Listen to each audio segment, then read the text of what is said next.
Hello, everybody. Welcome again to Mark It Down Live. I'm Mark Wilson, the host. I'm down in my golf studio. As always, how'd y'all like that live golf on Sunday? It was about time, wasn't it? Fun to watch those guys battling it out. Basically came down to a closest to the pin contest. Today's Wednesday, and as I mentioned on other shows, it's Masked Singer Day in our house. It's down to the finals. I hope you guys are watching. If not, tune in tonight on Fox. I'm not sure. I'm going with the Frog, though. I think he's got it locked up. Tonight here on Mark It Down Live, we're going to go a little different route. We've been talking to some players, talked to Jay Feely last week, a football player. We're going to go really behind the scenes this week. There's so much support staff on the PGA Tour to help the players, the rules officials, everybody with everything. I think about the trainers, the physios we have, player relations staff that we have that helps us every week. And I will say we take planes everywhere. And so we need to be booking flights left and right. That's one of the weirdest things these last 2 months. I haven't been on Kayak or going to United.com or calling PGA Tour Travel to book my flights for any upcoming tournaments or broadcast appearances that I have coming up. The guy I've got on today is Eric Hilcoff, a guy who has been working on the PGA Tour Travel team for about 31 years, and he's obviously got a lot of great stories. I really enjoyed talking to him. I tried to get some of those stories out. I hope you enjoy this interview, and afterwards I'll talk with you about – he's got a good tip for us about running. That's one of his passions, and then we'll talk about that and a whole lot more. So enjoy Eric Hilcoff. I'm excited this week for a little change of pace. Instead of talking to the players, we're going to talk to a guy that has to deal with all the high-maintenance PGA Tour golfers by helping us with our travel plans. He's joining us from his home in Florida. Eric Hilcoff, how you doing, buddy? I'm doing well, Mark. How are you? Just hanging out.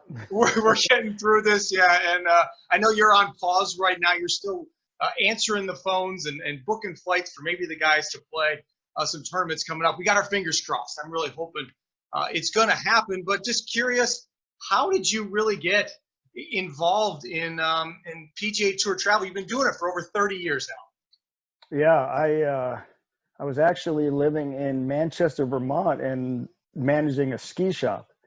Okay. And I went to visit my family in Connecticut, and back in 1988, 89, when travel agencies were still prevalent and functional, operational, where a lot of colleges and sports would go through large sports type travel agencies. And my father had an associate who they were looking back in 1989 for someone to handle the PGA Tour. At the time, they did college football, all college sports, pro sports, NASCAR, everything. And they had the PGA Tour, and they needed someone to travel with the tour. So really, make a long story short, I ended up meeting the two guys. They showed me how to handwrite a ticket, and they just kind of threw me out on tour. And I'll never forget. Ticket. Yeah, we don't do that anymore. Now it's all the internet based. Yeah, and it was my first tournament. Ironically, was the Colonial, which is going to hopefully start up the week of June 8th. And I remember walking into the locker room, and the first person I met, and he was coming off his second U.S. Open win, was Curtis Strange. Okay. And I didn't know anything about golf. I really didn't know much about the travel business. And I had notebook paper. I walked into the locker room. I sat down. Curtis was sitting across from me. And I look up, and I knew who Curtis was, but I was kind of naive. I was more like, all right, Jack Nicklaus, Arnold Palmer. And he looked at me, and he's like, hey, kid, who are you? What are you doing here? Welcome. And I was like, and then thankfully Scott Hoke came over, had an injury, and that was my first client. He had to pull out of the tournament. I had to book him a ticket. There you go. And you're off and running now. You've been doing it for years. Yeah. Seeing a lot of changes, of course, from the back in the days where we really needed somebody to book. Otherwise, we had to call the airlines. There's no going on the internet. Now it's a little bit different when we see you. But you're set up there in the locker rooms. And or the player dining, whatever it is. And I will say, right.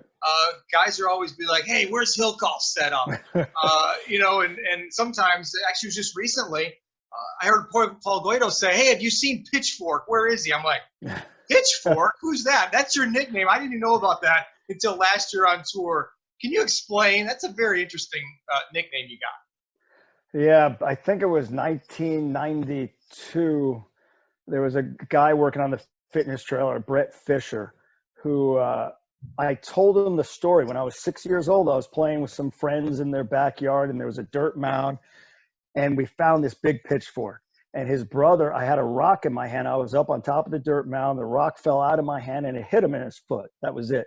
But he had the pitchfork in his hand. He kind of looked down. He was so upset, and he hit me in the head with the pitchfork. I ended up going to the hospital, had like 40, 50 stitches in my head. In the meantime, I told the story to Brett Fisher and Payne Stewart. And for some reason, Payne and Brett looked at me like, oh, pitchfork. And they just started calling me pitchfork. Guys like Raymond Floyd, Tom Kite, I swear they knew me only as pitchfork. You're like a caddy. I don't know some caddies' names, but I certainly know their nickname. Yeah. I have to say, I didn't love it at first. I adopted and the name, and because pretty much that's how everyone knew me, and I got respect being called pitchfork.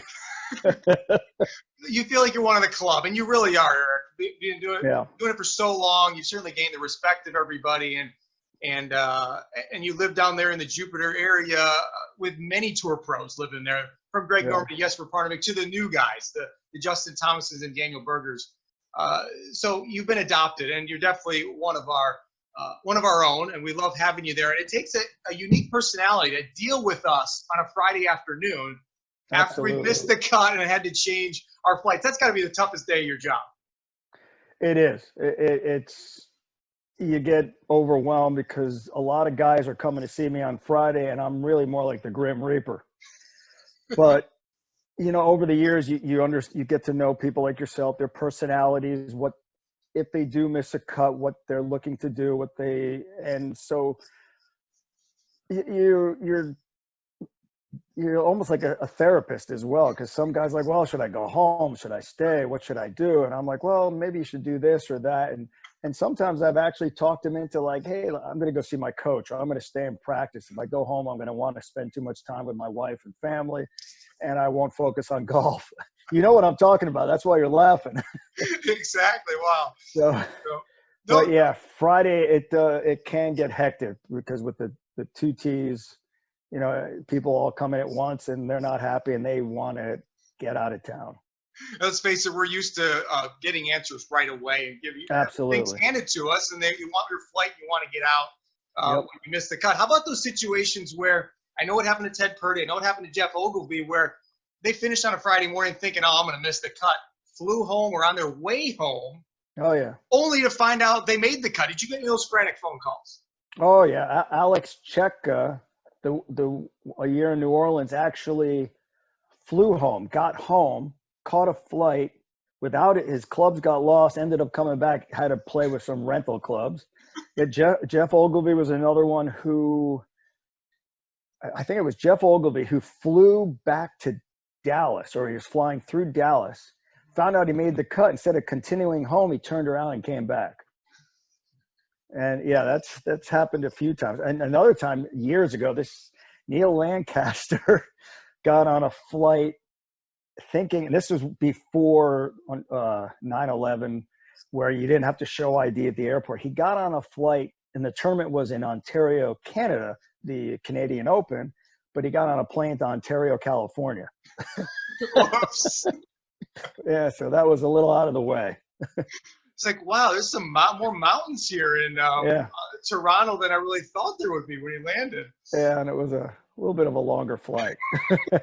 Oh, my goodness. Wow, That's a crazy story. You've also been the part of some pranks, because when you're part of the family, you're going to have some people giving you a hard time. Have you learned to lock down your computer screen and everything so people can't mess with it? Yeah, I do have a security code. It's somehow some way that some people will mess with it, even when I have a code on there. I don't know how. I think I've come back to my screen where I've had multiple pictures of everything imaginable. Okay, and the wrong language, I feel like, one time. Oh yeah. I had one year, I think it was I can't remember who it was. Pat Perez switched my computer to Chinese. And I was stuck. I didn't know what to do. And I went, first I remember going to KJ Choi, and he's like, well, I speak Korean. So that didn't help. And then I remember asking Kevin Na. He's like, well, I speak Korean as well. I can try to help you. You did And I remember, yeah, but he I was don't a think baby there at were the any. time, probably. But yeah, there were no Chinese players out on tour at the time. And finally, I had to look on my phone and kind of copy the keys. Like, it showed me a chart, and I finally, like 2 hours. It took me 2 hours, and it might have been like Charley Hoffman or Pat Perez, one of those guys. Sounds like my something computer. they do. Yeah. Maybe a Jason Dufner. That sounds like something that he would do as well. That's who exactly. That's him. Oh, it was him? Oh, yeah. I can't tell you how many times he has, like, even taken my computer and it'll be in the bathroom somewhere. And you're trying to help him. I don't get that. I mean, but once again, you're part of the family. And he has no emotion. He just has that same look. So you never know if he's, like, serious, not serious. Most of the time he's not. But in one way, as you know, Mark, that's a way a lot of us show our love for each other and respect, is pranks and just being part of the gang. Because if people are ignoring you, not talking to you, or pranking you, you might be on the other side of the mountain. For sure. And that reminds me of one of the biggest pranksters on the PGA Tour. One of the guy that I usually answer when someone says, what's the funniest guy on tour? And that's Tim Herron, better known as Lumpy. You guys are really good friends. You've got to have a Lumpy story in terms of his crazy travels. Oh, geez. Which one? Which one? There's so many. But we had one where, and he was part of a group of players: Tim Herron, Scott Verplank, Chris Stroud, and Will McKenzie, and quite a few others. That we were at the Mayakoba. I'm going to be very concise because it could be a long story. At Mayakoba, where we had major rain delays. So I had negotiated to get a couple charter planes to take these guys. I had to go to the Cancun airport. I got to the airport. I had to communicate with the commandante there, who tried to bribe me. So I had to call the head of security with the tour, who was Danny Coulson at the time, an ex-FBI agent. And he's like, just walk away. We'll deal with something else, because he's trying to get money from you. Anyway, long story short, we ended up having to fly out of Cozumel. So I had to arrange a boat to take all of us from Cancun across to Cozumel to get on this charter plane. So now the boat, which was for public use, Tim Herron, everybody's getting ready to go on the boat. They're filling garbage bags with beers and sodas and drinks. And there's like another 150 people on this charter, and it's leaving at a certain time. I think Tim Herron's on the boat, and Chris Stroud went to the wrong airport. So now I have to hold the boat. The boat's honking this horn, getting like ready to leave. I told him to take my iPhone. Chris Stroud and I start running, jump literally over the ramp onto the boat and make it. And then Tim Herron is up on the boat having a few cocktails, and he gets the whole boat to start singing to me, like, some song, thanks for being late. Like, you like, oh, look, here's the guy who held up the boat. And Tim's like having a toast, and everybody's cheering, and Tim's just yelling out, oh, everyone cheer, this is why we're late. I can feel the love. Story. I can totally feel the love, Eric. And that reminds me, too, of the things that you help all of us out. I think Tim Herron was part of it a few years ago in Reno. You always come up with something. You've got a secret way for all of us to get home. I remember coming to you. I wanted to get out on a red eye from Reno back home to Chicago, and you're like, there's nothing, but I got something for you. I got a red eye from Sacramento, just a 2-hour drive down the road. So you're always come up with those little plans. And I remember that time you and Tim drove, you shared around to get to Sacramento, and we all got home or wherever we're going a little bit quicker, because once a tournament's over, for something, we want to just get out of town. It's like the circus is over. It's all packed up. Let me get home. And you've certainly helped all of us do that. Oh, absolutely. Well, I've always had a motto: never tell a player you can't do something or you can't get home. You just figure it out. Because I know how the mentality of what majority of players are thinking. If they want to get home, they want to get home. They figure it out. How can we do it? Yeah, whether you might have a 2 or 3 hour drive on the front end, the back end, whatever you're going to do, there's got to be a way. I remember one time I wanted to see my coach I got done in San Antonio, missed the cut, and I'm looking at all the different options, and there was no way to get there in a timely fashion. Best way, 3-hour drive to Houston, hop on a flight from Houston to Palm Beach, Yep. and there I was. And so you certainly put the puzzle together for many of Yeah, us. Ben. I was amazed at the codes you must have swimming around in your head. I'm like, Eric, I need to get back to Chicago right now, and you type in some letters and numbers, and all the flights pop out. Do those just swim in your head? Yeah, they do. And all the time. It's like when I communicate with someone, if I'm like giving them an itinerary, I won't say Chicago, I'll say ORD. It's like a language I use almost every day, especially with the codes and knowing all the codes. And the Canadian ones are hard sometimes because everyone starts with a Y, no matter where it is. Oh, okay. But that's a tip right there to know that they all start with a Y. I didn't know that. Yeah, all the Canadian ones do. And then some you would think are simple and yet are not even close. Right. It's Hartford's one for me, BDL. Yeah, yep. What's that? I mean, where I live too, O'Hare. I mean. Yeah. I mean, they're all over the map sometimes, especially these smaller ones. And I know you've been to a few small towns. Yeah. But I wanted to tell you, I mean, going back to Ben Crane was a king at always, like, if I have to get home, and even present day when you have to check in 40, 45 minutes prior, somehow Ben Crane would leave the airport 50 minutes prior to a flight and still make it, get on and get home. He was it was unbelievable. I waited on him 1 year. I remember he's like, "Hey, you going to the airport?" I'm like, "Yeah, I am." On the same flight too. And and it was one of those where I'm a guy too that likes to time it out just right. But I mean, he is pushing it. And he goes, "You getting nervous, Mark? Are you getting nervous?" I'm like, "Yeah, I'm getting nervous. Let's go already." But we made it on time. I know. He is. I don't even know how, because there are times he's like, "Oh, you know me, I'm going to give it a shot." And next week I'll see him at the next event, and he just gives me a smile like, "I was home, I did it." I'm like, I don't know how. My stress level couldn't handle it. You always had a good story for sure. And on Mark It Down Live, what I always like to do is get a golf swing tip from our guests. But you know what? I don't know if that's really something you want to give, unless you'd like to. But I thought maybe a travel. I do a travel tip or a running tip, either one. That's right. You're big into the running. So, yeah, I'd like a little running tip. You've run a few marathons in your day, and getting out there with your dog. Give us a running tip and a travel tip. A running tip, if you're a lot of people, the hardest thing is getting out the door.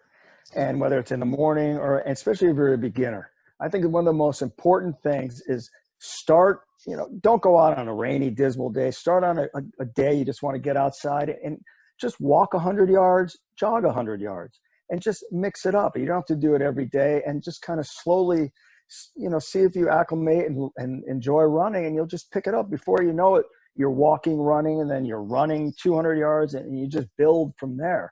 And just so you enjoy it, because a lot of people are like, "Oh, I hate running, but I feel like I got to do it." And it starts out off, it just doesn't start out off a good foot, no pun intended. And so that would be my advice running. As far as travel, wow, which tip? I mean, travel, the industry changes every day. I would say as far as travel, my tip would be don't ever deal with the golfers. I think that's a great tip. All right, one more story, because it you were asking like about a golf swing tip, for example. Yeah. So back in 1995, it was the first, not the only, but first time I caddied at the Argentina Open for Mark O'Meara. And all I had to do was carry the bag. That was it. And so it was 4 rounds. And in the last day, we're winning the tournament. And we're coming into the 18th hole. I think we were playing with Craig Stadler. And finally, on the 18th hole, Mark is up by 5 shots. So we're going to win the tournament. So he looks at me, he goes, and he hits a drive flush right down. It was a par 4, right down the middle of the fairway. And he looks at me and goes, "All right, I want you to pick a club for me. You haven't told me one club to use the whole tournament. Tell me what I should use." So I'm thinking how I would play the hole and look at the green and how far away it is. I'm like, Mark, the way I'm looking, I'm thinking a 5-iron. He's like, "Okay, why don't you hand me the 9? I was off by 5-iron for me, 9. It wasn't even close. And we ended up winning the tournament. And That was my debut at caddying. And did you retire then too? I actually did caddy a couple more times for Brandel Chambly in Kapalua and John Morse in Kapalua, and that was it. Okay. Well, you got that win though under your belt. That's I got a win. Every caddy can say. Yeah, that was a fun time. I didn't have to do anything until that last hole. Well, I think Mark O'Meara probably learned his lesson. He should let you just deal with carrying the bag and dealing with booking our flights and all as well. Eric Hilcoff, be safe there with your family in Florida. Thanks, Mark. I look forward to seeing you out there on tour real soon. All right. Take care, Mark. Say hello to your family. Mark it down. Canadian airport codes all start with Y. I'm sure David Hearn, Mike Weir knew that, but I didn't know that. I mean, I guess I knew Toronto was YYZ, but Eric Hilcoff bringing us something that we can use the next time we travel up to Canada. Hope you enjoyed that. He's obviously got a great personality. He's seen a lot of stuff happen out on tour, and he's been part of a lot of pranks. Hope you enjoyed that whole thing. And I thought it was really good perspective on his part. He said, if people aren't pranking you, if they're not talking to you, if they're not giving you a hard time, maybe you're on the wrong side of the mountain, meaning they don't really care that you're around. So take that advice the next time someone pulls a prank on you, and come up with a good one to prank them back. Eric was talking about the families on tour too, and actually when we got done with the call, we talked a little longer, and he was surprised at how much he really missed being out on tour. He really didn't realize how much he enjoys just seeing the different players, the different families as they walk by, and really it's just a part of our life. I've been on planes since I was 13 years old, traveling around the country, sometimes the world, playing in golf tournaments. So it's been really bizarre to not be on one, and I know that's the same thing for Eric Hilcoff. And I will say I was a little talkative there when the flight stories came up because they just bring a lot of memories back. As Eric's trying to tell a story, I had a story to tell, and one came up also in Mexico. I think it was the same year that Eric was talking about when we had all those rain delays. My wife, Amy, was pregnant with our second child, and she was 7.5 months pregnant. And not sure we should have gone, but I convinced her because I was the defending champion down there at Mayakoba. If you haven't been to Mayakoba, you got to go. It's an incredible resort down there in Playa del Carmen. But being the defending champion, they give you this 2-bedroom condo on the beach. I mean, literally, we're eating breakfast with sand between our toes. I mean, I'm like, Amy, we got to do this. This is such a great experience. We had our oldest now he's 12, but he was 2 at the time. So we went there. And it was one of those weeks where I did make the cut. I played decent. I think I finished 30th or something. But I never booked the return flight, which was a huge mistake. I understand that, and I've gotten some grief about it. But there's always something that opens up. Guys missed the cut. You could squeeze in. Well, it didn't happen this way. But there were 2 seats on a first-class flight back to Chicago. We had 3 because my son was over 2 now. But I thought, it's Mexico. They'll let us go. He could sit on my lap the whole way in first class. It's not going to be a problem. Well, there was a problem when we got to the airport. And now, of course, Amy's 7.5 months pregnant. She really would like to have the baby eventually with her doctor back in Elmhurst, Illinois, where we live, not in Mexico. So long story short, which is probably too late. That's what I always like to say. When someone says long story short, hey, too late. But we got on the flight. They made me buy an extra ticket, which they later on reimbursed for me. But it was a little stressful situation there. They let me fly with Lane, even though he was over 2 on my lap. But we got home and then eventually had Cole, our second son, about a month and a half later. So it all worked out in the end, but that's just one of the many flight stories I've had, challenges out there on the tour.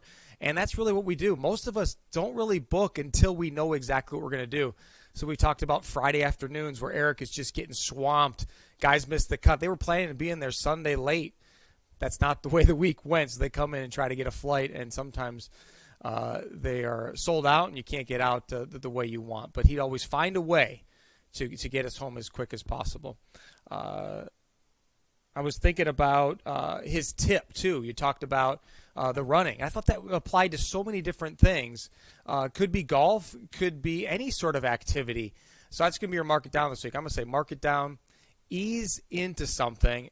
That guarantees, or at least gives you a better chance of enjoyment down the road. So whether it's running, whether it's golf, let's take Eric's advice on that one. Enjoy some live golf again on Sunday. We got Tiger, Phil, Peyton Manning, and Tom Brady. We'll have to see. Jay Feely last week gave us a little tip on how Tom Brady's game's going to be. He says he's going to be a gamer. Jay Feely told him to work on his shots from 100 yards and in, so see how so Tom is 100 yards and in. That'll be interesting to watch. But that's on TNT, TBS, True TV. It feels like March Madness. You know, that was kind of where they had all the college games that I always tuned into, but we didn't have March Madness this year, so instead we got a golf tournament that's really going to help raise some more money for COVID relief, which is fantastic of these guys doing. So once again, so fun to have you. Hope you enjoyed Eric Hilcoff and the stories that he gave us, another layer into what it's like to be out on the PGA Tour. If you missed any of this interview or any of my others, please visit my YouTube channel, Mark It Down Golf. Subscribe, sign up for notifications. I'd love for you to know when I drop another video in there. Next week, I'll see you once again on Wednesday for another Mark It Down Live. Enjoy the Masked Singer tonight, and I'll see you next week. Be safe, everybody.